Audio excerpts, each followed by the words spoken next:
All right. Good morning, everyone. It's so great to be here with you all. Thank you so much for joining. This session is called You Inc., but it is provided by Our Class, and Our Class provides workshops for students. Please follow on Instagram at Our Class with 4 underscores. And we're going to actually be providing a longer workshop for you all in the future. So please keep your eyes out for that announcement. And it's going to involve some really cool, fun stuff, but yeah, keep a lookout for that. Please do not be afraid to ask questions during the session. You can use the chat to ask questions. We may not be able to get to all of them, but we will try our best. Do not talk yourself out of asking a question. That's a general life tip I try to use. I used to always talk myself out of asking a question, and it doesn't take you very far. It takes you a lot further when you do ask questions. And as the famous Tupac Shakur once said, even the genius asks his questions. So please feel free to ask your questions. So today we're going to actually be talking a little bit about you all, what you could do to network more effectively, what you could do to utilize different social medias. We won't get too deep into it, but we will have a future workshop that is longer. So please, please, please take a look out for that so you can attend. You all are living in an actual literal gold mine in California. We are so lucky that we live here. I mean, besides the sunshine and the palm trees and so many other wonderful things about it, we are living in the time of an actual gold rush. So if folks learned about the gold rush in school, it was pretty much essentially when, a lot of folks realized there's gold in California and people migrated by hundreds of thousands to California to take advantage of that gold. This new modern day internet and technology boom is the new gold rush. It is the gold rush of our era. And the beautiful thing about it is you don't necessarily have to move locations in order to access it, but you all are living in one of the best places to be able to access so many different types of opportunity. There's Silicon Valley, which is up in the Bay Area where all the tech companies reside, a lot of the tech companies reside. And then right here in our backyard, in LA area, we have Silicon Beach, which is the Venice, Santa Monica area. And that's where a lot of other big, huge tech companies, business companies, just a lot of large companies reside. Really making it, and small businesses too as well, but really making it more accessible for you all to access all the opportunities. We also in California have the 5th largest economy in the entire world, which is kind of mind-blowing, but it is true. And we have the largest community college system in the country, which is really important if you want to develop different types of practical, technical skills. Our population in California we have a bigger population than the country of Canada. So I say all that to remind you all you're living in a literal gold mine, and to really take advantage of those opportunities that you have, even if you don't even have to necessarily be able to be in the vicinity. You can access these opportunities, obviously virtually and digitally. So one of the things I want to talk to you about is social media and being able to use social media to develop yourself, your brand, to get your ideas out there, to get your skills out there. If you're still trying to figure out what skills you have and what you're going to do and what you want to go into, it's okay. You have time to figure that out. You're really in a developmental stage. The adult brain or the adolescent brain is not fully developed until you're 25 years old. So your brains are still developing.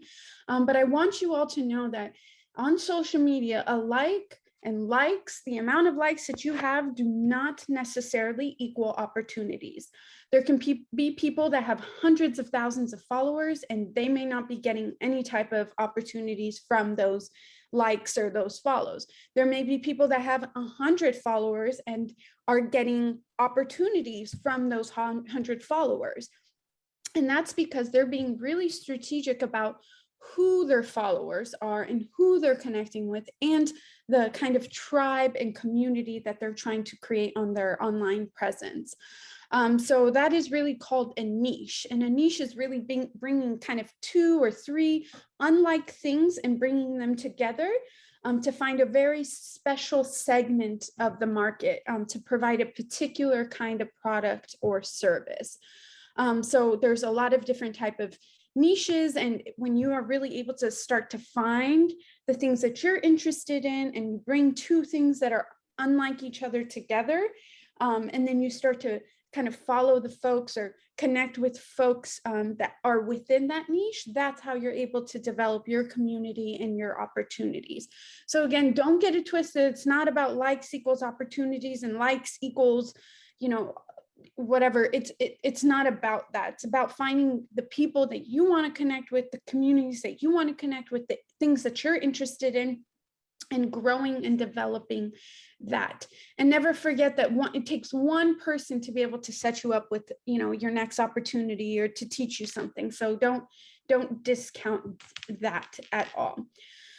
So an example of a niche is for myself, and this is something that I have learned as I've been developing, our class and the work that we've been doing, is that my niche would be education and hip hop. So I am obviously an educator. I work with students, I work with faculty, I work with administrators, I provide these workshops, but I'm also a really big hip hop head. I've always been into hip hop. I love words and language, and I love music. And so I never really knew that I could bring education and hip hop together, and that there's a whole community out there dedicated to just hip hop and education. So there's a lot of people in the education space. If you were to go and hashtag education on whatever social media platform, you'll see millions and millions of posts. There's a lot of people that are into hip hop. You could see millions and millions of posts of hip hop. But when you bring education and hip hop together, the number of people in that space is less and less and less, which means you're able to connect with people more in a meaningful way. You're able to find the people that are like you, and you're able to provide opportunities in a more meaningful way for yourself. So if I were, again, to just look up the hashtag hip hop, there would be millions of posts. But if I were to look up hashtag hip hop ed, and if I, post something for our class and I put hashtag hip hop ed, there's a very different type of audience there. And there's a very different type of community there. Another hashtag that I use is teach for the culture. Now, if I were to just do teach, it would be a small segment, but teach for the culture is very specific. And then student empowerment. So these are all, as you start to develop, again, your skills, your interests and all that, you can start to narrow down your niche a little bit more and more. One really important thing about social media and the things that you want to put out there to demonstrate what your interests are, what your skills are, what kind of opportunities you want to get into, is really showing people and not telling people what you do. So if you are a photographer, you put up pictures. If you are a videographer, you put up videos. If you're a digital media artist, you put up digital media stuff. If you are a biologist or pursuing biology, you could put pictures of you in the lab or pictures of what you're doing in the lab. So it's really important to kind of show folks what you do. And to remember that projects and portfolios are the new resume. So as much as you're able to take the projects that you're working on in school, if you had a project that you're really proud of, or a project that you found really interesting in a field that you're interested in, go back to the project and refine it. Go back to the project and kind of heighten it and add it as your kind of portfolio. If you've done any type of, extracurricular stuff, for example, if you are into, again, I don't know, t-shirt design, and you designed a t-shirt for somebody, a family member or something, put that in your portfolio and really show people what you're able to do. Also utilize letters of recommendations. Any type of letters of recommendations that you could get from the folks that you're interacting with at your school, people that you're working with on extracurricular activities, as you pursue your college or career endeavors, working closely with faculty to get those letters of recommendation. A lot of people, as they start to get to know you, they're really happy to write you letters of recommendation, but really working and developing that relationship so you'd be okay with asking about those letters. Again, refined projects, blogs, videos, any type of things that can really demonstrate what your interests are and what you do. So another thing we're going to quickly review is networking. So for me personally, I always wasn't a fan of networking. Networking is essentially connecting with people that you want to learn from and people that you have access to. For me, networking was always a little bit anxiety inducing. I felt uncomfortable. I felt like I had to prove myself. And over time, I started to realize like, no, networking is a process of discovery. You are here to learn from somebody else. You don't have to prove anything. You don't have to posture or pose or anything like that. You're really there to listen and to learn and to connect with other people in a meaningful way. There's also something called horizontal networking, and horizontal networking is something that you all can utilize right now, something you can utilize as you pursue your career and college endeavors. But it is essentially the exchange of information with folks that are within your department or your peer group or people that are more accessible to you. So a lot of people think that you have to network up to the CEO or you have to network up to, the big head honchos or whatever, but you don't. Networking, you can really connect with people that you have access to. You could connect with your own peer group. Now that I'm older and, the folks that I met 15 years ago, now they're all doing really cool stuff in different spaces. And those are now my networks, and they're able to provide me opportunities. I'm able to provide them with opportunities. So the folks that, you interact with daily right now, as you all develop your skills and your knowledge and your different, portfolios and projects, these folks are people that, in 5, 10, 15, 20 years, you can really be able to connect with in a meaningful way and develop different types of opportunities for yourself.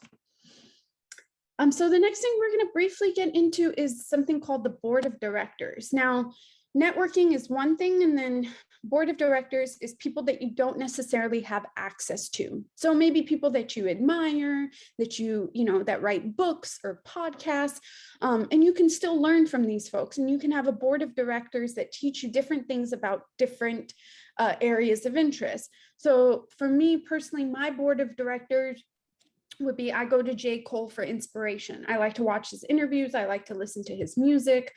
He recommends books sometimes in his interviews that lead me to different books.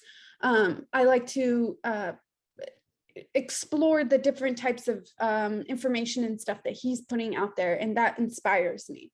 Now, when I want to learn more about education, how to be a better educator, I seek Gloria Ladson Billings, and she's a pretty famous educator, and she has written books and interviews and all that. So I seek her knowledge for that. Tim Ferriss, he has a podcast and he interviews folks from all different walks of life, trying to get their hacks and what they've done to be successful. And his podcast is amazing. He has some really great books too. But I get my life and health hacks from him. So my board of directors is pretty varied. I have other folks for different things, but these are people that, you don't necessarily have access to, but you can still learn so much information from them. And another way you can connect with these folks and just follow them and see what they're doing is through LinkedIn. You don't have to have a full-on career or, know what you're doing in life and all that to be able to have a LinkedIn. There are right now probably over 620 million users. I think it's like 750, but there are 700 million users on LinkedIn.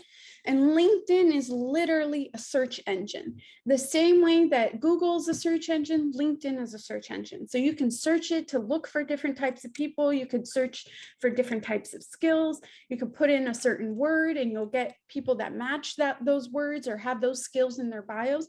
And you can start, following different organizations or companies or things that you're interested in, just kind of stay on top of the different types of opportunities that may be out there. And so another thing I want to say about networking is just maintain the connection. Don't just ask people for stuff right away. Get to know people, develop that relationship, and don't just reach out to them when you want something. It's really important to really utilize these connections in a meaningful way and then kind of plant those seeds. And once those opportunities come up, they may think about you or you may be able to ask them because you've already been able to nurture that relationship. And so, yeah, the last thing I kind of want to leave you all with is this quote. This is taking me very far, and it's that life can be much broader once you discover one simple fact, and that's that everything around you that you call life was made up by people that are no smarter than you. And you can change it, you can influence it, you can build your own things that other people can use. And once you learn that, you will never be the same again. And I truly, once I really learned this, I recognize like my destiny is in my hands. I could create my own things. I could put out there that people are interested in, and I can share it with folks, and I can connect with folks in a meaningful way. So I want to open it up to questions, but before we do that, again, we're going to have a longer workshop provided for you all. It's going to be like a 3-hour workshop in the future. So please, please, please keep your eye out for that. Again, follow our class with 4 underscores. In this workshop, we're going to be providing you all with handbooks. We're going to be giving out t-shirts. These are the t-shirts. These are some of the other t-shirts that we designed. It's going to be a whole vibe. It's going to be really, really cool. It's a unique opportunity that your district is providing for you all. So please, please, please keep a lookout for that and come and engage with us. So I will stop there and open it up for questions.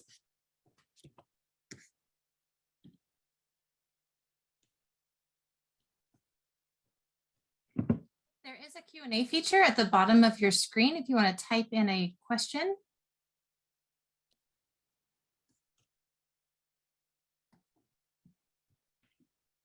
And I just want to say this was full of really, really practical, wonderful advice.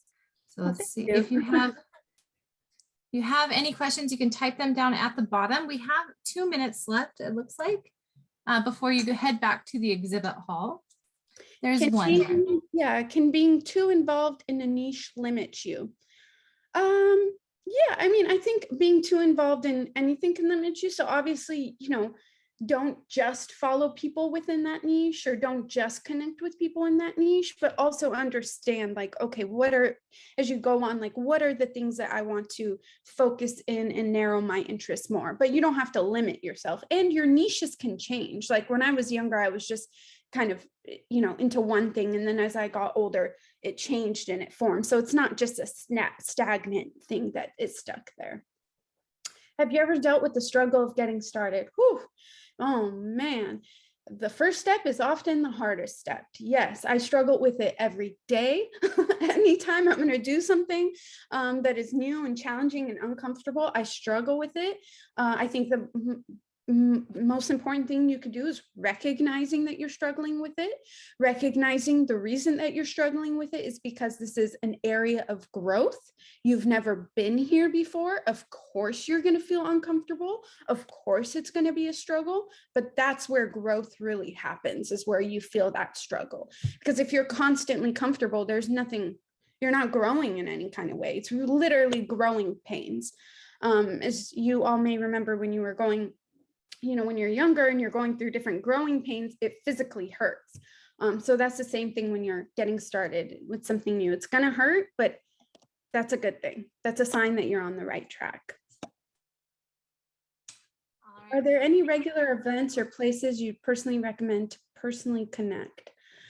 I would just stay tapped into LinkedIn. There's so many different networking things. You can type in the different areas that you live in, networking for women, networking for men of color, first generation. There's so many different things that you could connect with, but just continue to just seek them out, and they will regularly start to be curated for you.